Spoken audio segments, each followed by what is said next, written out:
about 5 minutes. Yeah. Speaking just with Jason. Yeah. Sure. Great. All right. Ready to rock? Good? Okay. So I'm here with Josh Harris, co-owner of the Philadelphia 76ers, the Devils, the Prudential Center, and Crystal Palace. Josh, great to be with you. Great to be here. So you own all these teams. You've really been in this business in a robust way over the last years. Single biggest lesson you've learned from being a team owner? Yeah, single biggest lesson is it's fundamentals. You know, kind of hire great people, put them in the seat, hold them accountable, and then align strategically, and then get out of their way. Obviously, a lot of people, talk about sort of taking a toolkit, a skill set that you've honed in your case, private equity. How do you apply those lessons? I mean, what's the toolkit you use?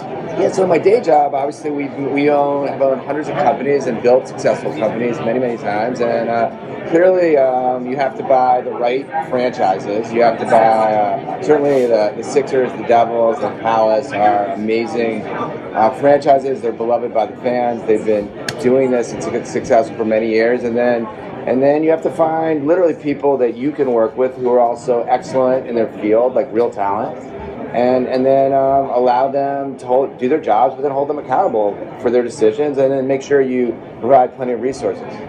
So when you think about the NHL, the NBA, the EPL, obviously there are some similarities, but how do you take lessons from one to the other? What have you learned from one place that you've applied maybe to another team?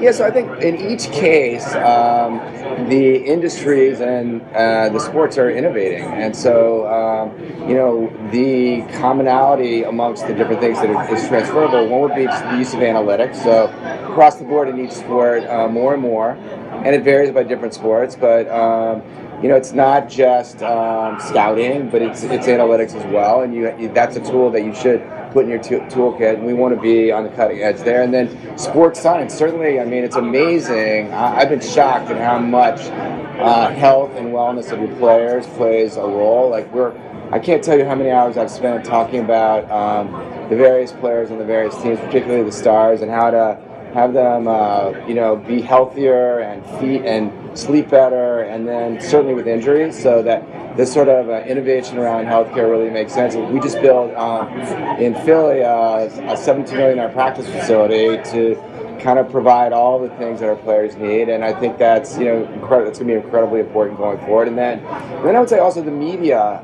the internationalization of sports content.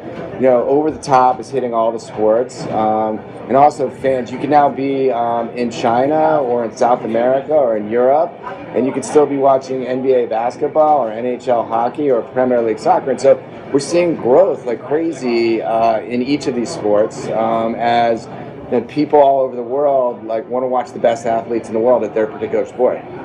How are you feeling about valuations across the leagues right now? I mean, obviously you are very much in the business of buying and selling. You think about sort of the price you go in and the price ultimately you will exit. Are valuations getting too high at this point across the leagues? Not really. So what's underpinning valuations, and valuations have been growing, high single digit across the sporting world. And obviously, each sport is different, but much of what is underpinning valuations is the growth.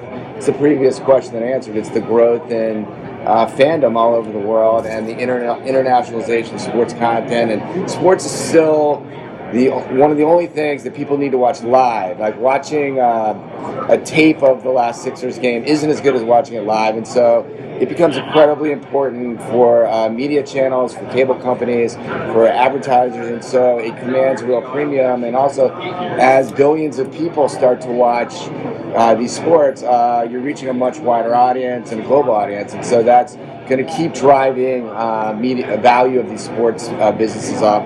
In some cases also, particularly in the Premier League and in the NBA and the NHL, you're seeing licensing, branding, the ability to sell merchandise all over the world. So all of that is really driving sports values up. And, truthfully, as an investor, right, I try to figure out what is interesting to own. And for me, high single-digit growth, a little bit of leverage. For an individual, you make a great low double-digit return over a long, long time. That might not be perfect for private equity where you need to make more than that, but for an individual, it's a fantastic thing to own. So when you think about your portfolio as an owner, is it balanced the way you want right now? Are you thinking about adding? Are you thinking about selling at some point in the near future?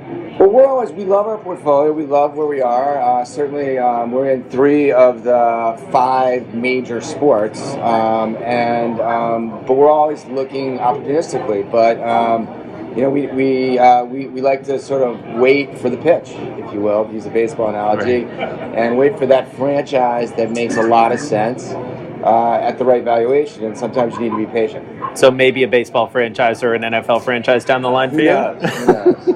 Well, one thing in the EPL that we don't have here in the United States is relegation, which unfortunately you are becoming all too familiar with. Yeah. What are the economics of that? I mean, how much do you worry about that sort of flowing through the business? Yeah, so the economics are that the media payment goes down by almost 50%, and then it goes down again. You have what's called a parachute payment. And if you do get relegated, obviously your ability to support your existing players changes. And so you have to reconfigure your team. It's not the end of the world if you have the right fans, the right organization, the right stadium, and the right system. You come back up. And certainly there have been many teams that have gone back and forth. And so obviously it's different it does affect the economics, certainly. As someone who's owning a team over a long run, it's something that if you own a Premier League franchise, you need to live with and manage through, and if it happens to you, manage back up. Right. When you think about sort of the changing nature of ownership and the changing nature of the people who own teams, I would imagine a lot of people come to you for advice, people in the private equity. And what's the single piece of advice you give them about assessing a potential deal? Yeah, look, I think that certainly market. You have to buy in the right market and buy in the right league. Market and league is very important. I think the certain sports are on the right side of the media footprint, and certain sports aren't. And so, if you're in one of those sports that doesn't really matter, you're really in a live entertainment business, like a circus or something like that. Once you get the global audience interested, then you're in an international media business. And those are quite different businesses. They can both be interesting. They're just different. From my point of view, I think that sports is sort of the triple play. It's a lot of fun. I think it's a great individual investment. And then I think it allows you to connect to the community, whether it be Philly or Newark or South London, where the Eagles play. You're really touching the hearts and minds of that community, and you're really a steward. And so what I tell people is that you have to be comfortable with that. It's a responsibility. And then also the other thing I always mention is just the media. Whereas in my day job, where I spend most of my time, we have very large companies. They're very important in their own right. But no one cares what the price of polypropylene is, maybe one of our chemical companies, whereas everyone will care who's in the starting lineup for the Sixers, as an example. And so the media the glare of the media is there when you're in sports, and you have to be willing to deal with that or to embrace it.